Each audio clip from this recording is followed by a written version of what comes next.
안녕하세요. 항상 최선을 다해서 강의하려고 노력하는 한국사 강사 최준철입니다. 만나서 반가워요. 우리 오늘 공부할 내용은 신라의 삼국 그 통일 과정에 대해서 한번 같이 공부를 해보도록 합시다. 자, 먼저 고구려와 백제가 동맹이 체결되죠. 여제동맹. 그리고 당시 한강유역을 먹으면서 가장 전성기였던 신라를 압박해 오죠. 그러니까 신라는 당나라와 연합을 했고, 고구려는 돌궐, 그리고 백제는 외와 연결하는, 자, 돌궐, 고구려, 백제 외의 남북 세력과 신라와 당나라를 연결하는 동서 세력의 대립이었죠. 이때가 6세기 말에서 7세기 대외 정세였는데, 이런 와중에 자, 백제는 신라의 대야성을 주기적으로 계속해서 공격을 하죠. 그런 상황에서 신라의 약 40여 개의 성을 함락을 하면서 백제가 계속 신라의 대야성을 공격하면서 대야성까지도 함락을 시키죠. 이러니까 당시 신라는 김춘추를 고구려의 사신으로 파견을 시킵니다. 그래서 고구려와 신라가 동맹을 하려고 김춘추가 고구려에 이제 올라가지만 오히려 고구려에 의해서 잡히게 되죠. 그러면서 오히려 중령 이북의 땅, 지금 바로 소백산맥의 북쪽 지역의 땅을 내놔라고 압박만 당한 상황에서 감금을 당합니다. 김춘추가. 그래서 김춘추가 기지를 발휘해서 어떻게 합니까? 당나라로 몰래 가죠. 그래서 당나라한테 제안을 합니다. 바로 우리가 신라가 당나라랑 연합을 해서 고구려와 백제군을 물리쳐 준다면 바로 대동강 이북 지역을 당나라에 넘겨주겠다는 조건으로 바로 648년에 재판 한번 볼게요. 648년에 당 신라의 그리고 당나라가 자 동맹이 체결되죠. 자, 그러면서 당나라의 소정방이가 이끄는 육군과 수군의 약 13만 군대가 바로 기벌포로 진격을 하게 됩니다. 그리고 당시 김춘추와 김유신의 5만 군대는 탄현을 지나서 황산벌로 진격을 하죠. 이때 당시 백제의 상황을 잠깐 얘기를 한다면 당시 좌평이었던 성충이라는 사람이 죽기 전에 마지막에 백제의 마지막 왕이었던 의자왕에게 이렇게 얘기를 합니다. 나당 연합군은 분명히 백제를 쳐들어올 것이다. 그렇기 때문에 백강 지역과 그리고 황산벌로 해가지고 탄현 쪽으로 군사를 서로 보내가지고 신라와 당나라의 군대에 오는 것을 대비를 해야 된다고 성충이 죽기 전에 마지막으로 간헌을 하죠. 그런데 백제 의자왕은 항락과 사치에 젖어서 이 성충의 간언을 무시하게 됩니다. 어떻든 당나라의 소정방이가 이끄는 수륙 13만 군대와 김유신의 5만 군대가 드디어 백제의 사비성을 향해서 진격을 하죠.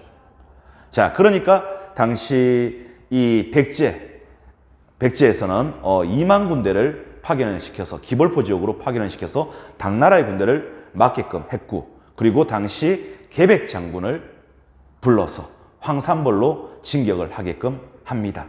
자, 이때 잠깐 계백 장군에 대해서 얘기를 하자면 계백 장군 이때 5천 군대를 이끌고 황산벌로 진격을 하는데, 자, 계백 장군이 전쟁에 나가기 전날 바로 자기의 처자식을 다 죽여버리죠. 구차하게 살아서 생명을 유지할 바에는 자, 명예롭게 죽는 게 낫지 않겠냐고 계백 장군이 가족들한테 얘기를 하면서 자기 처와 자식 3명까지도 몰살시켜버리고 전쟁에 나아가죠. 당시 계백을 따르는 5천 결사되는 이 자기 최고 장수 계백 장군이 처자식까지 죽이면서 장엄한 모습으로 오니까 자기들 이 군사들 역시 사기가 완전 장엄했겠죠. 그러면서 황산벌에서 계백의 5천 군대와 김유신의 5만 군대가 붙게 됩니다. 자, 이 병력의 차이가 너무너무 10배 정도의 차이가 있었지만 계백 장군과 그 5천 결사되는 이 황산벌에서 결사항쟁으로서 4차례에 걸쳐서 김유신의 군대를 물리쳤죠. 하지만 자, 이 10일째 되는 날 어떻게 됩니까? 계백 장군과 그 5천 결사되는 당시 신라의 화랑관창 같은 화랑이 가서 목이 잘리면서 돌아오는 이런 부분으로 신라의 군의 사기가 더 커지고, 그리고 마지막 10일째 되는 날 어떻든 이 계백 장군과 그리고 그 5천 결사대가 다 신라군에 의해서 몰살되게 되죠.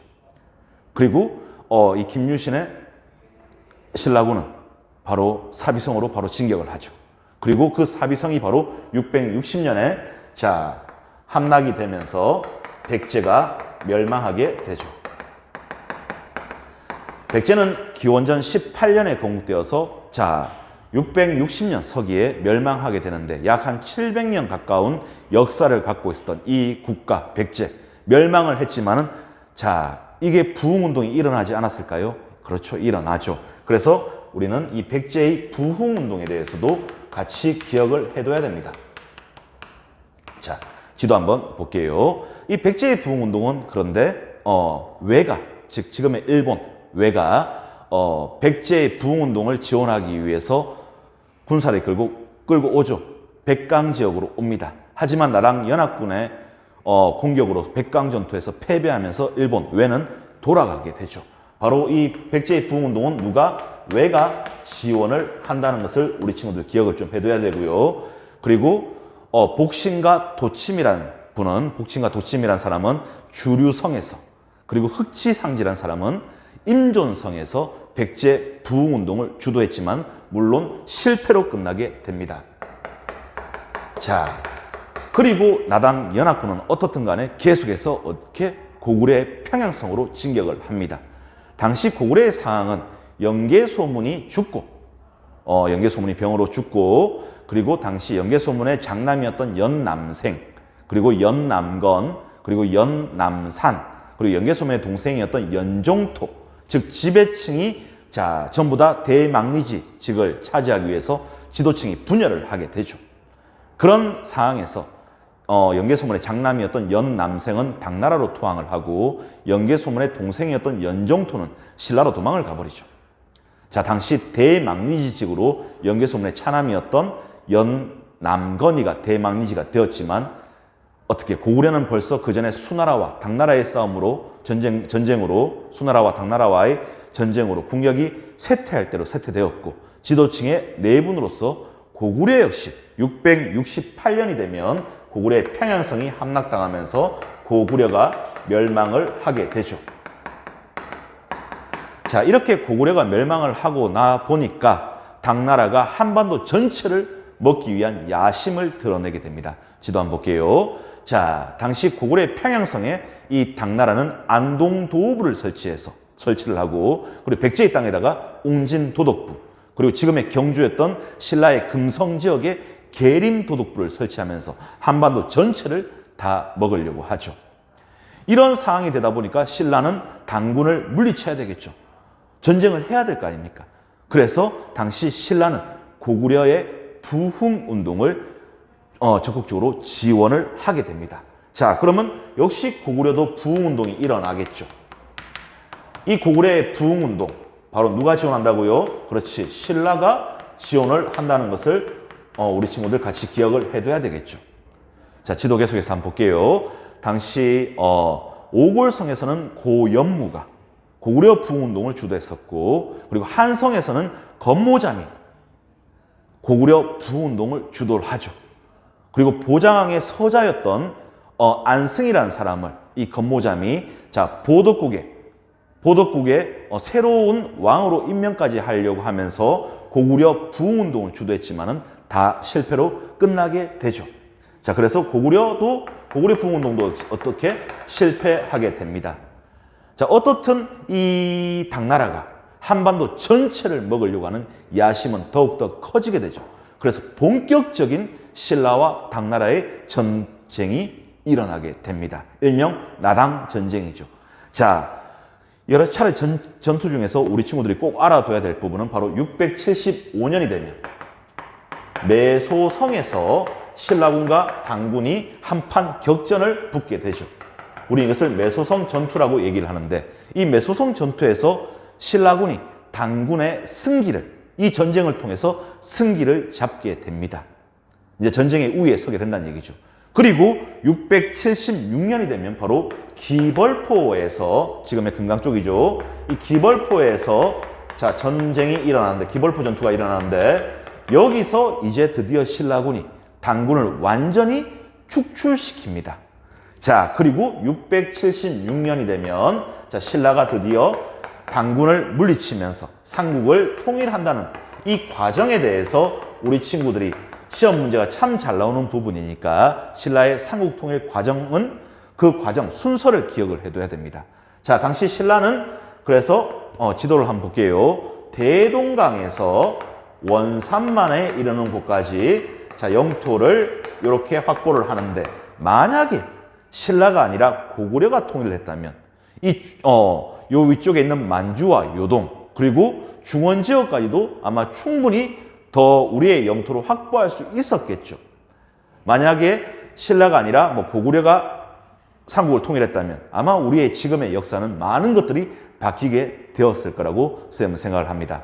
어떻든 신라가 드디어 676년 자, 김춘추의 아들이었던 문무왕이 신라 삼국을 통일을 하게 됩니다. 신라가 삼국을 통일하게 되죠. 자, 하지만 이 신라 삼국 통일에서 우리가 좀 더 살펴봐야 될 부분은 먼저 외세, 즉 당나라에 의존을 했다는 이런 역사적인 한계가 있었고요. 한 가지 외세에 의존했었고, 또 한 가지는 대동강 이남에 불완전한 통일을 했다는 점에서 한계가 있었습니다. 자, 하지만 이 신라 삼국 통일의 의의를 살펴본다면 우리 역사상 최초의 통일이었고요. 그리고 자, 최초의 통일이었고 당나라를 물리치면서 자주적인 통일을 했다는 점에서 역사적인 의의가 있다는 것을 우리 친구들이 기억을 해둬야 될 겁니다.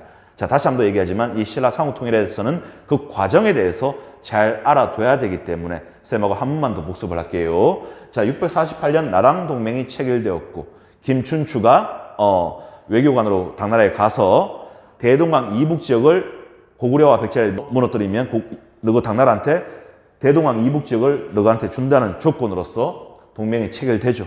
그리고 660년에 백제가 멸망하고 668년에 고구려가 멸망했지만은 부흥운동이 일어났다는 거. 백제 부흥운동은 왜가 지원했지만은 백강전투에 패배하면서 왜가 돌아갔었고, 자, 그리고 복신도침이라는 사람은 주류성에서, 흑치상진은 임존성에서 백제 부흥운동을 했지만 실패로 끝났다는 거. 그리고 고구려 부흥운동은 신라가 지원해줬다는 거. 자, 건모잠은 한성에서, 오골성에서는 고연무가 부흥운동했다는 거. 그리고 자, 보장의 서자 안승이라는 사람, 이런 사람들이 나오면 전부 다 고구려 부흥운동과 관련시키면 됩니다. 그리고 이 고구려 부흥운동은 신라가 지원했다는 거. 자, 본격적인 나당 전쟁이 일어나면서 675년 매소성 전투를 통해서 신라군이 승기를 잡게 되었고, 676년 기벌포 전투를 통해서 신라군이 당군을 완전히 축출시키면서 자, 삼국 통일했다는 내용입니다. 그리고 이 신라 삼국 통일의 의의는 최초의 자주적인 통일이라는 점에서 역사적 의의가 있었고요. 그리고 한계는 대동강 이남의 불완전한 통일과 외세 의존적이었다는 점에서 역사적인 한계가 있었다는 내용이었습니다. 오늘 수업은 자, 우리 신라 삼국 통일 과정에 대해서 공부를 해봤습니다. 감사합니다.